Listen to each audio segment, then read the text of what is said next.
For the next few weeks, I'm going to be building 3 different React apps. I only know basic JavaScript and started React last month, so this is going to be an insane challenge. But by the end, I'll be a way better developer than I am right now, so let's get going.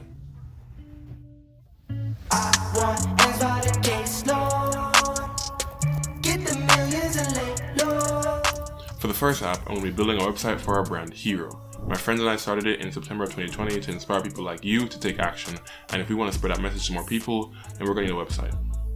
I waited all this year to find a domain I really liked, and last month I bit the bullet and bought don'twaithero.com. It cost me my life savings, but it was worth it. For the first version of the website, I want to have 5 pages. I'll be using YouTube and Google to learn essentially everything I need for this challenge, and I just found out that if I want multiple pages for the site, I'm going to need to install React Browser. Now that that's installed, I'm going to create a JSX file for each page, add some text, and set up links to each in our app component so we can test if it's working. I'ma wake up on the beach, I'ma wake up in the I never been to LA, I might fly to LA. I'ma get rich on pain, I'ma get rich just saying. I want to make a navigation bar, and like everyone else, I could put it towards the top right, but I want to try something a bit different, you know? I have no idea how to even make a navigation bar though, so I've been going through a couple tutorials, and many use this CSS library extension called Style Components. So I went ahead and installed that to the project, and right now it's getting difficult. It's not working. Why is it not working? Yo, this makes no freaking sense. Why is it not showing up? I'm done. Foolishness. I want to take a step back and realize I don't know CSS, which is quite an important language for building websites. This morning I'm going to watch some videos that explain what I need to know and then look into how the style component library actually works. I just want M's and millions. Used to try and move at your granny house. Now I'm wearing brands that I can't pronounce. Money on the floor, try to make it bounce. Money in the safe is the safest route. Promise to my kids I'ma make it out. Research complete, and it really freaking helped. Like, I got the nav bar working, and right now it's at the bottom at the center of the page, kind of like a mobile app's navigation bar. I wanted to deploy the site and test it, but every time I try to deploy on Netlify, it fails, and I'm still working on a solution. In the meantime, we can just use GitHub Pages, and all I need to do... What? Today is Sunday, and I need to finish the site tonight so I can move on. GitHub got their server back up today, so I'm going to work on designing the site along with adding some filler content. And now that the day is almost over, it's time for the reveal.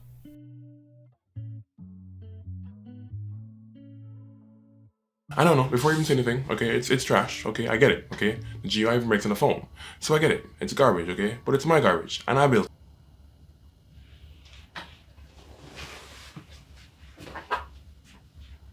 Some work as I do CSS.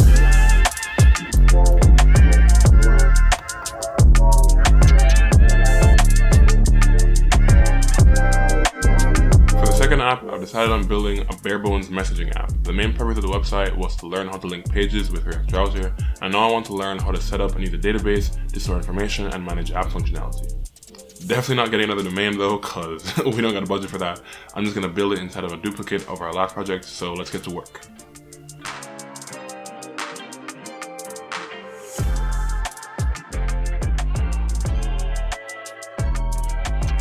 Okay, so I'm following a tutorial on YouTube that uses a service called Firebase to store message data and add some security features like signing in and restricting spamming. And you know how these coding tutorials go. As long as I follow everything they do, step by step, nothing could possibly... Oh my goodness. I'm still working on getting everything to work, but here's a general idea of how the app is supposed to function. On Firebase, you can host websites and store data, and they have a library with functions that we can install and make using their database way easier. Now I can add elements to the page like a sign-in button or an input field to type in, and I can add Firebase functions to them to get what we enter to save to the database and display it in our chat room div. So funny story, I triple checked all my code and the messages still weren't printing to the chat, and so I was going through forums to try and find a solution, and there was someone dealing with the same issue as me, and they added an extra S to a variable, and I checked my code and yeah, at least it freaking works now.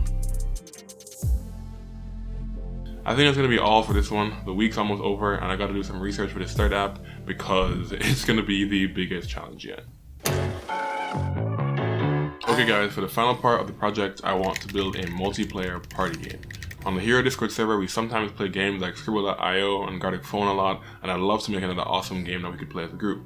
I'm still talking to them and getting feedback on what the game should be about and the name for it, but in the meantime, we can start working on the basic interface. I went ahead and built this very basic landing page. I've been learning about the use state hook, and I've set up 2 input fields to update the state of the player name and the room code. And if you click on create game, it'll randomly generate a room ID and push you into a lobby page with that URL. Now that was a fun little 6-hour warm up, but now I have to figure out how in the world I'm going to get multiple players connected into the same lobby. 3, 2, 1, go! Big flex, my swole up, double cup and I'm pulled up. Hating like hold up, what's the problem? I'm pulled. Okay, I'm back and I have a lot of updates. First of all, we have an idea for the game. It's going to be called Wolf, and that's with 2 O's, and I'll explain. Every one of the sheep, except for one person, who is a wolf. I know, very creative. And at the start of each round, everyone with a sheep gets shown a word, but the wolf doesn't know what the word is. Each person gives a clue about the word, one after the other, and in the end, you vote who you think didn't know the word, or who the wolf is.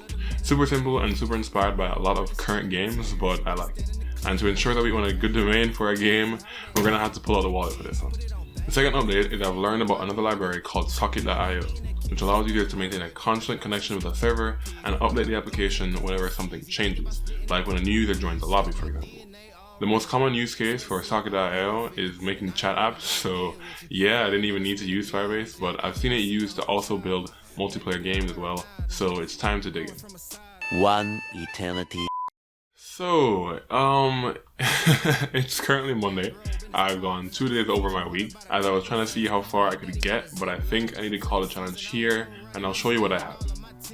First I had to figure out how to create and start a server on my computer and then connect a React app to it. Don't ask me how long that took. But using the Socket library, I have it set up where whenever someone connects to the site, they're assigned a Socket ID. When they create or join a room, it takes their name and the room ID, and on the server side, it makes a player object and pushes that into an array called connections. This array or a list of players stored on the server is how I keep track of everyone who joins the room. Hopefully I haven't lost you yet, but I'm almost done. The connections array is passed into the lobby, which is now called the game page, and I have a couple player cards set up with default values and they update whenever the state of the connections array changes. Don't ask me how long that took to set up. Staying out on my night shift. I got a bottle of bourbon, a bundle of honeys, I'm jiggy, I'm flexing it. Figured I hit it. So I got to the point where I could have multiple browsers all join onto a server and everyone's player card would update with their name, but the problem is I wanted it to also update whenever someone disconnected, and that's where it's still breaking. I didn't realize how little my understanding of how React renders elements and how it keeps track of state was, and like how overly complicated I've been programming this game to try and compensate for it.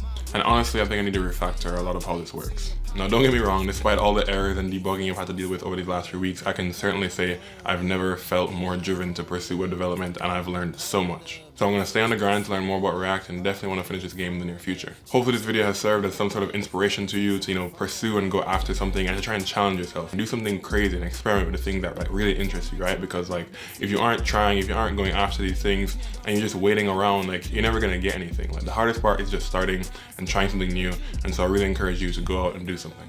But yeah, that was 3 weeks trying to build 3 React apps. I hope you enjoyed. Thanks again for watching, and remember, don't wait for a hero. Go be one. Peace. I've been all on my grind, so I need you.